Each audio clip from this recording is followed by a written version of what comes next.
তোমার নাম কি বাবু? জামিল হোসেন। তোমার আব্বার নাম কি? গ্রাম কোনটা তোমার? হাজিপুর। তো এখানে যে ওই যে রাস্তা এইভাবে পানি আর কত জায়গাতে পানি আছে? আরো আগে আছে, তাহলে পিছনে তো 3-4 জায়গাতে এইভাবে পানি আছে। তো তোমরা কি খাবার টাবার খাইতে অসুবিধা হয়? তোমাদের বাড়িতে পানি উঠছে? বারান্দাতে পানি আছে। তো এখন পর্যন্ত তোমাদের কি ইয়ে নাই, খাবার টাবার কোনো সমস্যা হচ্ছে না? সমস্যা হচ্ছে না। আচ্ছা, তুমি লেখাপড়া করো? কিসে লেখাপড়া করো?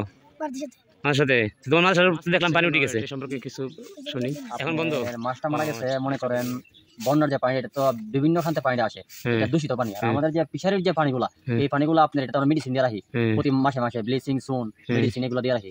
আর বিলের পানিটা মনে করেন দূষিত পানিটা গিয়ে অ্যাডজাস্ট না হওয়ার কারণে মাছগুলা বাইরে এখন তাই মারা যায়। বাড়ি ঘর দেখছি পানির নিচে, মসজিদে পানি নিচে। মসজিদে নামাজ পড়া যায় না এখন না? কতটুকু টান আছে? কয়েক আঙ্গুলি নাকি? 2-3 ইঞ্চি। আচ্ছা, পানি দিয়ে গিয়ে নামাজ পড়া লাগে। আচ্ছা আচ্ছা। তো ফিশারিগুলির কেমন ক্ষতি হয়েছে? সব ফিশারি মাছ গেছে। আচ্ছা, মাছ বাড়ি গেছে, ছেড়ে দিছে। খুব কষ্ট। আপনার নামটা একটু কাইন্ডলি? আব্দুল সালাম। এই গ্রামটার নাম কদমতলা? হাজিপুর কদমতলা। আচ্ছা আচ্ছা।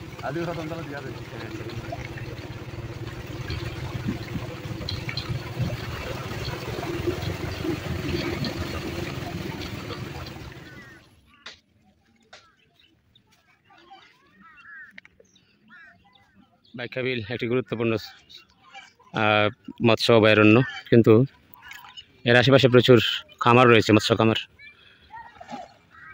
খুব বৃষ্টির উজানের পানি এবং কয়েকদিনের বৃষ্টির প্রবল বৃষ্টিতে বর্ষণের কারণে বাইকাবিলের এরিয়াটি এখন নাজুক অবস্থায় রয়েছে। আপনারা দেখতে পাচ্ছেন এটি একটি রাস্তা। এই রাস্তাটাতে আমরা শ্রীমঙ্গল থেকে আসার পথে, অর্থাৎ বরুণা থেকে যে বাইকাবিল যাওয়ার যে রাস্তাটা, এই রাস্তা পর্যন্ত যতটুকু এসেছি শুধু বারবার দেখা যাচ্ছে আঁটু পানির উপরে পানি আছে কয়েকটি স্থানে। কিন্তু যে মাছের খামারগুলো ছিল এগুলি আসলে এখন অরক্ষিত হয়ে গেছে অনেকগুলো। কিছু কিছু দেখা যাচ্ছে বাদ দিয়ে, বাঁশের পাটির বাদ দিয়ে এভাবে মাছগুলিকে আটক করার চেষ্টা করছে, কিন্তু ইতিমধ্যে এখানে কেউ নেই। আমরা দেখতে পাচ্ছি যে প্রচুর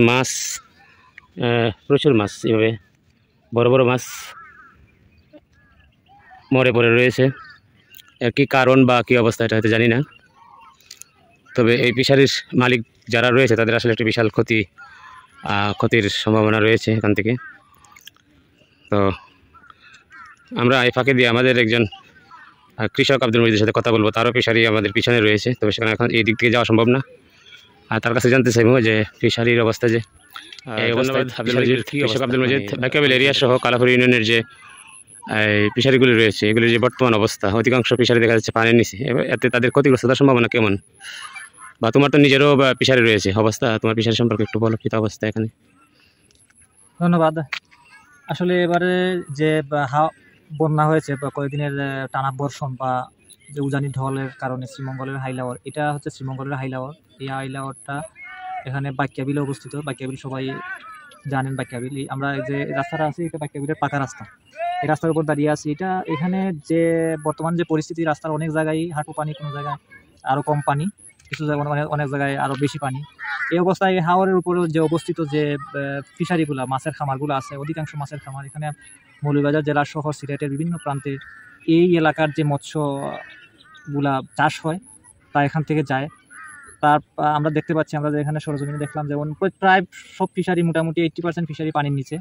কিছু কিছু যারা আছে তারা অনেকে নেট বা বাঁশের চটা দিয়ে চেষ্টা করতেছেন মাছগুলো আটকানোর জন্য। এখানে ক্ষয়ক্ষতির পরিমাণ অনেক বেশি। এটা যারা মালিক আছেন, আমার একটা ছোটোখাটো একটা ফিশারি খামার আছে, এটা অনেক টাকার এখানে লোকসান হবে। এখানে যারা মালিক আছে, আবার এই মাছগুলো হাওরেই থাকবে, হয়তো অন্যভাবে অন্যজন সেটা আহরণ করবে, সেটা হয়তো সম্পদটা আসলে নষ্ট হবে না, কিন্তু যারা খামার মালিকরা আছে তাদের প্রাথমিক লস হবে। এটাই বর্তমান চিত্র। আর যে পরিস্থিতি, পানি যদি আর বৃষ্টি না হয়, আল্লাহর রহমতে পানি নাও বাড়তে পারে। এটাই ছিল বর্তমান পরিস্থিতি। ধন্যবাদ। বন্যায় ক্ষতিগ্রস্ত পশুগুলি দেখছেন রাস্তায়, এবং আশপাশের যে বাড়িগুলো রয়েছে সেগুলিতে পানি ঢুকে গেছে, অনেকগুলো বাড়ি পানির নিচে রয়েছে।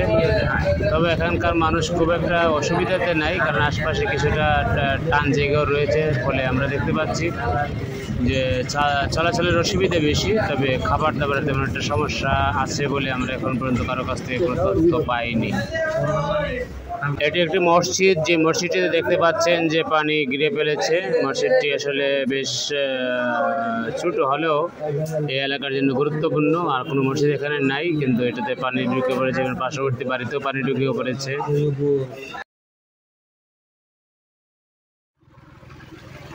এই হচ্ছে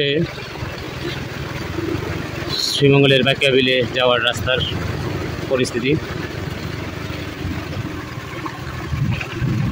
বিভিন্ন জায়গাতে পানি, তবে পানির মধ্যে মাছও দেখা যাচ্ছে। ফিশারির মাছগুলো বেরিয়ে আসার কারণে উন্মুক্ত স্থানে মাছ বেরিয়ে ঘোরাচ্ছে।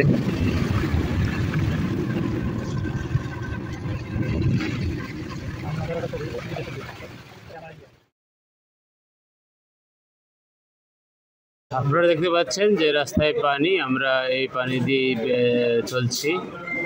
তো পানি থাকার কারণে চতুর্দিকে যে এদিকের পানি এদিকে যাচ্ছে, এবং লোকজন চলাচলে কিছুটা সমস্যা হচ্ছে। তবে খুব একটা উন্মুক্তভাবে চলাফেরা করা যাচ্ছে না, অধিকাংশ মানুষেরই ক্ষতি হচ্ছে। আমরা দেখতে পাচ্ছি যে মানুষগুলি প্রায় হাঁটু পানি ভেঙে তারা বাজার সদাই করার জন্য উপরের দিকে যাচ্ছে। সর্বশেষে আমরা সবার জন্য শুভকামনা করি। আল্লাহ হাফেজ।